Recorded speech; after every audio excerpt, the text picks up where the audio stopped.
And our next speaker is Michael Wilkinson. I'm really excited to hear this last in our first hour of talks today. And Michael's going to be teaching us about the 8 core practices of facilitative leaders. Michael, over to you. And I will take it. Thank you. And it's my pleasure to be with you. I'm assuming, Johnny, everyone can see my screen now. Is that correct? I can see it, hoping everybody else can. If you have any troubles, all right. Well, we will rock with it then. Take a picture. Thank you. Thank you. And so with that time, I'm typing in because I know 11:40 my time, which means 15 minutes, and we'll be rocking. Bev, I'm amazed. You did it. You said 26 and 15 minutes. You touched on each. I'm going to take a somewhat novel approach to this because I want to show you and just talk to you in the first 4 minutes what those 8 core practices are of facilitative leaders. Most of you already know that. You can take a coaching approach to solving problems and to managing. You can take a delegative approach. You can take a directive approach. We think there's a 4th model, which we call a facilitative approach, and how to do it. And so I want to talk about what does it mean to take a facilitative approach. And it's 8 things that facilitative leaders do to make it work. Number 1, and you may already know Simon Sinek's work on this. See, most of us, when we want our people to do something, we'll go straight to listen, here's what I need to have done. We say, whoa, wrong answer. As Simon Sinek says, start with the why first. Why are we doing this? And then engage with the how. Get them engaged around the how, because then they will buy in. That's what a facilitative leader does. And so how do you, whether you're talking about starting a meeting, starting a project, starting an event, how do you start with the how, with the why? And we'll talk about that. 2, understand and empower. Don't command and control. And many of us know command and control just doesn't work anymore. Well, this means we need to understand who we're dealing with, because some people surely do need to be directed. Sometimes it's a specific task. Some people need to be coached. Some people you can delegate to. Well, how do you assess that? And what happens when you get it wrong? We'll talk about that under understand and empower, don't command and control. Well, one of the deals is we can only speak about one of these 8 practices. And after I run through the 8, we're going to run a quick poll and ask you to select the one you want me to speak on even further. So let's go to number 3. Communicate in their language, not yours. Unfortunately, most of us have one way of communicating with people. And I can guarantee you that's effective with 20, 25, 30% of the world because they relate to that way of communicating. But actually, there's at least 40, 50% who actually will just tolerate the way you communicate. And then another 20, 30% who absolutely loathe it, have trouble with just by the way you're communicating. Well, facilitative leaders understand that they need to adapt how they communicate to the person they're communicating with. Number 4, and this is my personal one, that is my growing edge. Connect first, correct second. I was naturally made as a process improver, and so I help people get better at things. But you know what? It's important to connect first before you correct. And so why is that, and how do you do that? That's what number 4 is all about. 5, you've got a team that's going, and you may have had struggle with some teams are successful, some teams aren't so successful. Well, we know there are 8 keys to successful teams. And part of those 8 are things you have to do as a leader to equip the team for success. And unfortunately, when a team is chartered or, quote, told to do something, they often are poorly chartered. And even those that are chartered well actually don't do their part to creating really great teamwork. So how do we equip teams for success and then monitor for results? 6 is probably the most controversial of the 8 core practices. This says engage conflict, encourage disagreement. Now, why would you encourage disagreement? Well, you probably know, and you've experienced it, that someone might say, I think we should do this. And everyone says, okay. And that's what you get. In fact, there may be some people who disagree, but they're what we call silent disagreeers. Of course, until the meeting's over, and then they say, oh, that's a bad idea. Why did we do that in the first place? See, we believe in creative abrasion. When someone says, I think we should do this, someone else says, well, no, I think maybe that would be better. Well, I get your point. Maybe if we, and then maybe if we, and then maybe through disagreement, this creative abrasion process, you get to better solutions. Unfortunately, we as leaders often don't understand one of the most important things about disagreements. There are only three reasons people disagree. Every disagreement in the entire world, there are only three. That's good news. Here's the bad news, and it's really bad news. If you're having a level 3 disagreement, you try to solve it with level 1 techniques, you are going to fail. Level 3 disagreements can't be solved with level 1 techniques. Likewise, if you have a level 1 disagreement, try to solve it with level 2 techniques, you're going to fail. We want to invite disagreements because you get the better solutions as long as you know the strategies to address disagreement. If you don't, we're going to be frightened. Oh, God, hopefully nobody will disagree. Oh, my God, maybe no. So this is all about engaging conflict, encouraging disagreement. Number 7, driving strategic thinking throughout the organization. Strategy isn't just for leaders.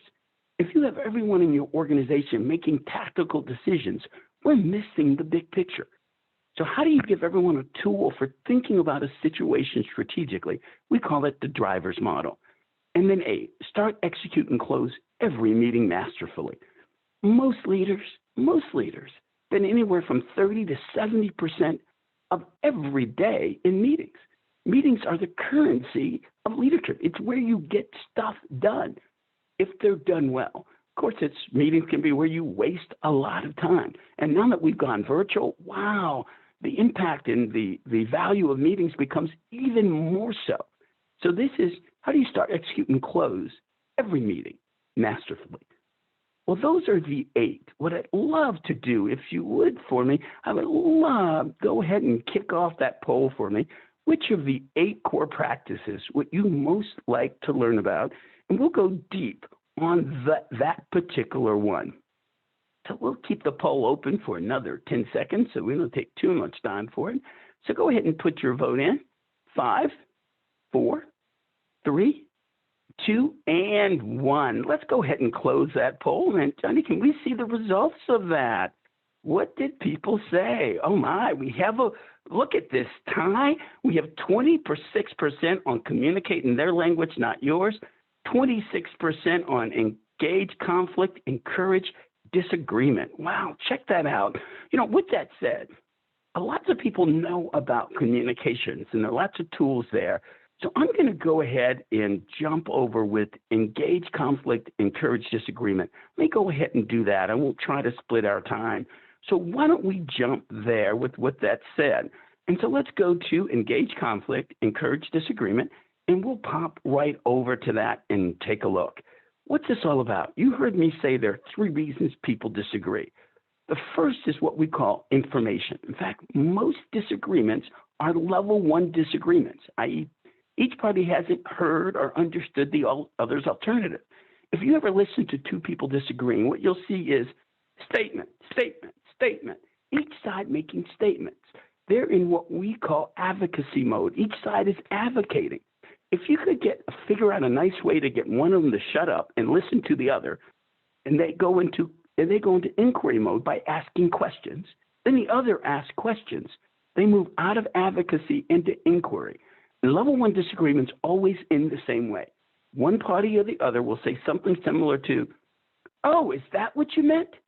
Why didn't you say that?" And the others, "Well, that's what I've been saying if you were listening." Basically, they were in agreement. They just didn't know it. Our friends from Crucial Conversation calls it violent agreement. They're really in agreement, but they just don't know it. And how do you solve a level 1 disagreement? Use a technique that we call delineation. The core is you ask questions. Take a listen to this disagreement. I'm just going to do it quickly. Here's Joe saying, "I've been thinking about this for some time. I think we should close down the home office in Denver and just operate the business out of our 3 satellite locations." His partner, Terry, says, "Are you out of your mind? That can't work." Joe's clear. "Yes, it can.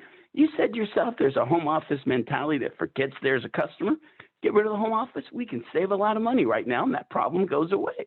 Terry says, "I don't think so, Joe. We've been partners for some time, but this has got to be the craziest idea you come up with in a while." Joe says, "I don't understand why you don't like it." Listen to that. That's a statement, but it's really a question. The question is, why don't you like it? So up to this point, both Joe and Terry have been in advocacy mode. Then Joe goes into inquiry mode. Watch what happens as soon as he shifts out. Terry says, well, first of all, we have a home office because there's certain administrative activities that need to go on. So genius. We're going to stop billing our customers? And what about legal counsel? Are we going to have each of the field offices have their own? Sounds pretty inefficient to me. And what about all the price breaks we get by central purchasing? Will we end up paying more because each of the field offices are buying their own stuff? And what about, and Joe interrupts, hold on a second. I'm not sure you're hearing me. I said close down my home office, not decentralize. We still need to centralize certain functions, but let's centralize them in the field. We could have New York take over billing and other administrative functions. LA will take over HR, Denver, and so on. Terry gets it. You would then have Chicago handle customer service. You know what? You may be on something. We could even offer jobs to those who are willing to make the transfer.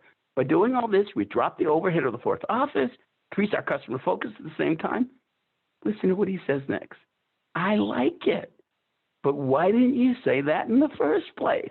Joe says, I did say it. You just weren't listening. I said I wanted to operate our business out of 3 satellite locations. What did you think I meant? Did you hear the disagreement? Level 1. One had information that the other didn't have. How do you solve a level 1 disagreement? Through delineation, asking questions.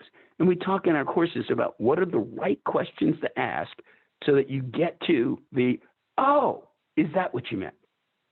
So level 1 disagreements are about information. Level 2 disagreements are different.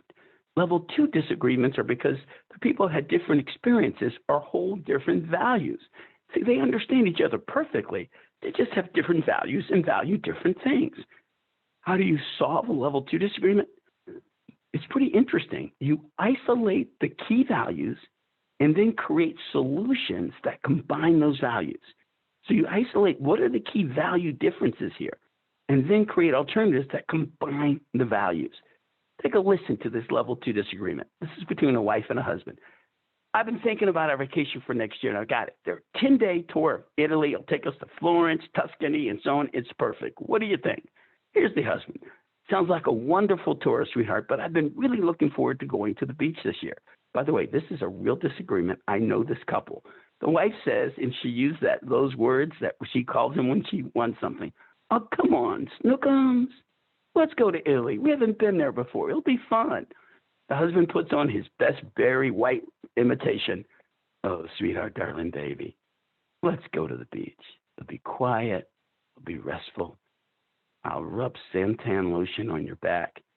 And the wife says, now, you've been out of town a lot this year. It's left me home to do my job and take care of the kids. We should really do what I want to do. Let's do Italy. You're right. I've been out of town a lot this year. It's worn me out. I really need a break. Let's go to the beach. And they're going, no, Italy, beach, Italy. There you go. And guess what? It's a level 2 disagreement. Values or experiences. In fact, if you lift up the cover on this particular disagreement, you'll recognize it's not a disagreement about vacation at all. It's a disagreement about the purpose of vacation. And so how do you solve it? There you go. You create new solutions that combine the values. By the way, the couple figured out that cruises, where the husband got what he wanted, the wife got what she wanted, was their best vacation. Level 3 disagreement, based on personality, past history with one another, or other outside factors, things that have nothing to do with, they just don't like each other. How do you solve a level 3 disagreement? You take it to a higher source, because you can't solve a level 3 disagreement by saying, hey, what are the issues here? Because it's not about the issues. It's about outside stuff. So if 2 people are disagreeing, hey, let's go to the board chair. Let's go to the VP. Let's go to the director and see how to solve this, because it's not going to be solved at this level. Level 3 disagreements can't be solved at that level. And when you go through level disagreements, you can recognize them right away because they're irrational. It doesn't make any sense. So you take it to a higher source. So we've just gone through those 3 reasons people disagree. And so once you understand that and you have tools for addressing it, you can do it. The key, engage conflict, resolve dysfunction. Johnny, I think it's back to you. It looks like I'm right at that 15 minutes. All yours, my friend. And for those interested in learning more, we can have a good time with the 8 core practices of facilitator leaders. And we teach courses on that. If you're interested, just go ahead and put your email address into and just say facilitation, and that will go to me, and that'll be great. Thanks, Johnny. Back to you.